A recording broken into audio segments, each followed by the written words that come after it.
Bonjour, c'est le Canel et vous et l'invité du jour est un grand pianiste que j'admire énormément. Il s'agit de Guy-Marc Vadleux. Guy-Marc, bonjour. Bonjour Canel, ça va? Oh là, c'est toi qui me demandes de mes nouvelles, bien sûr que je vais bien. Et toi? Ça va, impeccable, une bonne journée qui s'annonce, beaucoup de choses, beaucoup de répétitions, musicalité. Bien. Voilà. Ce que j'aime à faire, c'est montrer des photos aux autres qui arrivent donc dans cette émission. On va commencer tout de suite. La première photo, c'est celle-ci et j'aimerais avoir ton avis. Wow.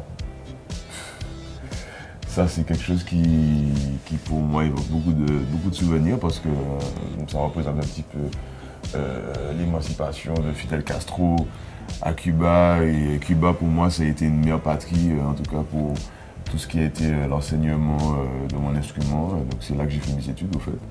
Et en même temps, ça représente aussi le côté révolutionnaire et le côté, comment dire ça, on prend notre culture en main et on arrive à travers notre culture à promotionner notre pays.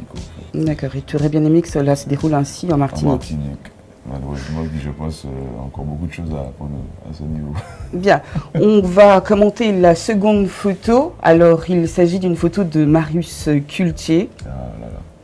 Marius Kultje, pour moi, c'est un père spirituel. Je pense pour tous les pianistes, en tout cas, qui se disent begin ou traditionnel, même jazz, entre guillemets. Et d'ailleurs, sur mon dernier album, je lui ai rendu un hommage. En composant un titre qui s'appelle Marius Kultje, tout simplement. Bien. Ouais. On va passer à la troisième photo. Alors, celle-ci, plusieurs artistes, tu peux me les citer? Je vais aller dans l'ordre. Donc, on a Max Telef à la flûte, Wilfried Bédassier, batteur, Miguel Ronicoray, batteur aussi, et Jean-Pierre Girondin qui est contrebassiste. Et au fait, cette formation-là, ça a été magique parce que c'était pour mon premier album, Melting Pot. Et ça me rappelle vraiment beaucoup de souvenirs. Je venais de sortir de Cuba et ça a été vraiment le point fort qui nous a tous remis en axe, et surtout par rapport à tout ce que j'avais appris comme enseignement et le fait de retrouver mes amis, parce que ce sont vraiment mes frères depuis que je suis enfant. À part Jean-Pierre, que j'ai connu avec la Mafia de Jean-Michel Caprimol, mais sinon c'est vraiment des frères, quoi. D'accord. Ouais. Cette photo a été prise à quel moment? Au fait, ça c'était pendant la séance photo qu'on faisait pour l'album, justement. Et cette photo-là, on l'a gardée pour nous, et c'est une photo vraiment très délire, entre guillemets, que j'ai mis après sur le net, mais à la base c'était pendant la séance photo pour la réalisation de la pochette de l'album, en fait. Bien. On passe à la prochaine photo, et celle-ci. Alors ça c'était la surprise, au fait, hein. Donc c'est un prix que j'ai reçu de... Cela se déroule où? Ça se déroule à l'Atrium, au fait, hein, à l'Atrium. Et c'est un nouveau concept qu'a créé la région pour récompenser tous les créateurs en général. Et là, j'étais en prestation ce jour-là, d'ailleurs, je jouais donc sur la scène. Et par surprise, j'ai vu que j'avais été nominé. Ça fait plaisir, ça. Pour mon nouvel album qui n'était pas encore sorti, au fait. Hein. Et j'ai eu un prix pour la recherche. Est-ce que tu peux nous donner le nom de ton nouvel album? Donc mon nouvel album, c'est Évolution X. Pourquoi Évolution X? Évolution X, c'est un petit peu ce que je décris à chaque fois. C'est pour moi une évolution personnelle de ma musique, de mon être. Et puis aussi l'évolution, je parle de l'évolution de toutes les choses, quoi, de la vie, de tout ce qui se passe en ce moment et tout ce qui... Et en quelque part, c'est une évolution X pour moi de tout, quoi. C'est l'évolution de toutes choses. Bien. Prochaine photo, merci. Alors, Begin Jazz. Pour toi, première participation cette année?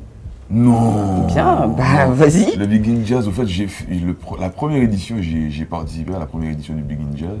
La deuxième aussi. Ça va tout le temps. La troisième, j'ai participé, c'était avec le Charlie Trio. C'était super. Et après, effectivement, j'ai arrêté. Et là, depuis, oui, donc je reviens pour présenter le nouvel album. Alors comment ça se déroule le Big In Jazz? Qu'est-ce que ça évoque pour toi? Mais au fait, pour moi, c'est quelque chose de très important et puis surtout finalement de déterminant, puisqu'on a besoin d'événements comme ça pour la Martinique, pour promotionner la musique martiniquaise. Après, sur le terme Big In Jazz, je ne serais pas tout à fait d'accord encore sur le terme, hein, mais bon, l'idée, elle est bonne. Après, non, pour moi, c'est une grande rencontre dans l'esprit du festival, une grande rencontre entre plusieurs musiciens, surtout les musiciens locaux. Et ça permet surtout aux gens de découvrir tout ce qui se fait dans le pays, quoi. Tiens. Je te remercie donc d'avoir répondu à mes questions. On se retrouve juste après cela.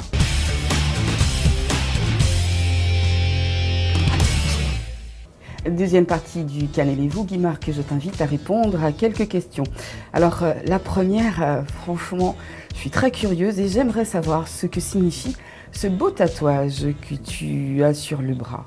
Oh là là, c'est une question très intime, mais je vais te répondre. En fait, c'est un tatouage déjà qui me rappelle Cuba, parce que je l'ai fait à Cuba.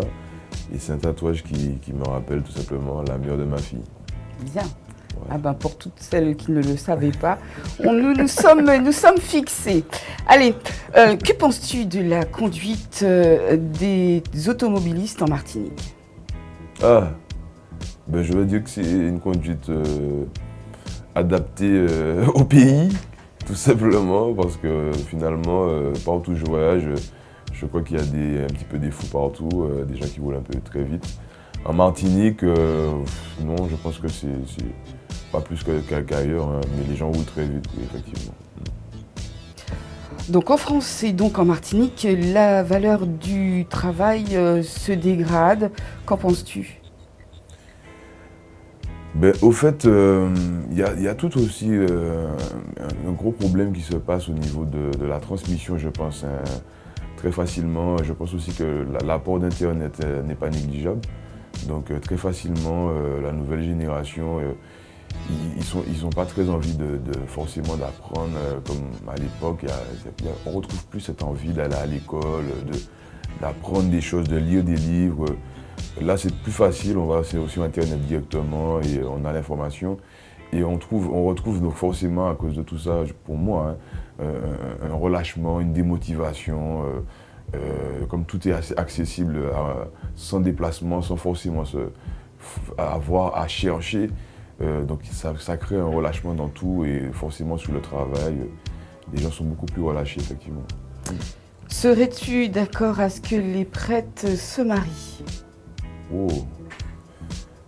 Ben, oui, je suis d'accord. Pour moi, un prêtre, c'est un homme comme n'importe quel autre homme. Et c'est son métier, pourquoi pas, bien sûr. D'accord. Faut-il instaurer, comme en France, un quota de musique antillaise sur les radios? Ben, ça m'embête de parler d'instaurer un quota, ça aurait dû déjà être fait depuis longtemps, puisqu'on est français, soi-disant. Donc, ben, s'il faut le mettre en place pour qu'on soit un petit peu plus reconnu, oui, tout à fait.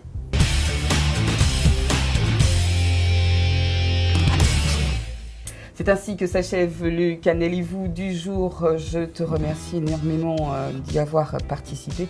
J'espère te revoir d'ici là. Ben, moi, je vous remercie aussi.